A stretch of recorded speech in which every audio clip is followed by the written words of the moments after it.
Let's get the shit. I'll turn this off.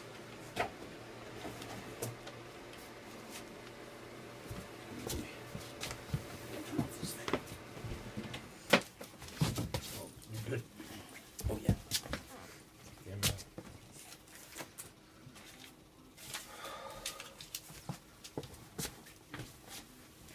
All right, so I'm here today with my fraternity brother Nas. Nice to see you again. Yep, good to see you, man. We're in the same fraternity. He's obviously African American, so I wanted to get a different perspective on these kind of issues since the African American community seems like it's targeted on hot topics such as gun violence and police brutality.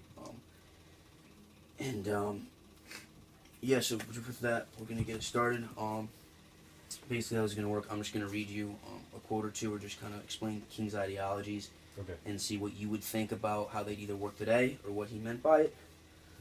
So I will start off with the first quote.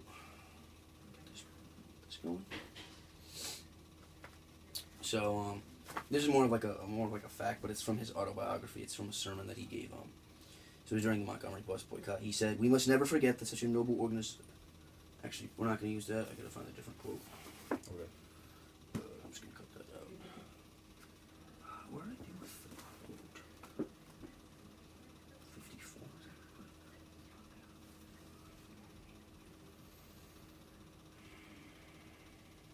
76 to 77. Here we go.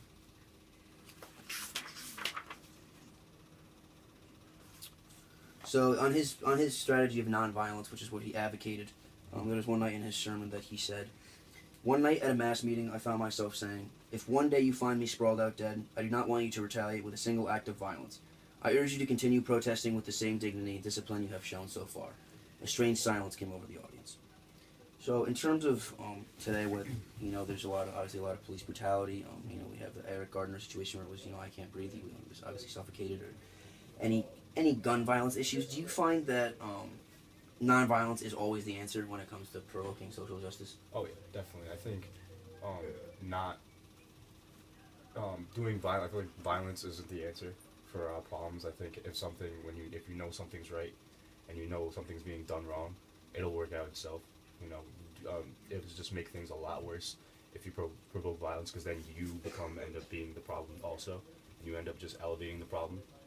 And if something's been doing wrong, then you say it's wrong, and then people learn from that, and that's how you move on. That's how I feel about it. Yeah, absolutely. Just make sure your word goes out, and it's not just words, like Yeah, of course. So going off of that same quote, how do you think King, just based on this quote, or just he believed in obviously nonviolence, and he's very big on mysticism, which was a concept of you can pretty much relate all your issues to life through the Bible, so you can relate Jesus' trials and tribulations. But how do you think King, if he were still around today, how do you think he would react to the issues of gun violence and police brutality that we have today? What do you think he would say, or what do you think he would suggest? He definitely would not be happy with some of the responses that people have done. The riots and all that's definitely not what he wanted to happen, because obviously that causes more problems, like I said before. But I think he would try to make sure that everyone speaks out like he did before, and make sure his word gets out again, and make sure everyone just understands that no one saw what happened, so you can't really base things off things that you don't know are true. Also, but Absolutely. just spreading the word of equality, and just making sure like there's no reason for people to fight each other for there's no reason for that. We're all equal. And I think that's what he would say. He would say we're all equal, and we shouldn't be fighting each other. We should be, caring for each other and stuff like that. Yeah, absolutely, strengthening the community. So, the last thing that I want to address with you is obviously King grew up in a time, or was around at a time where obviously the blacks were targeted in pretty much every negative light you could kind of almost imagine. So, just relating it to police brutality, there's been a lot of cases or a lot of instances where it has been police targeting African American males, or even any African American. So, do you feel as a Black American that you've ever been targeted because you're Black, or do you feel like you've been paid more attention to by the police force because of your race? I mean, I've never been in a situation where, I feel like I was targeted, but I feel like there's like, for example, like if I'm speeding, I feel like there's a better chance of me getting pulled over than someone who isn't black or someone who's lighter skinned. I mean, I don't know if that's exactly true, but Right.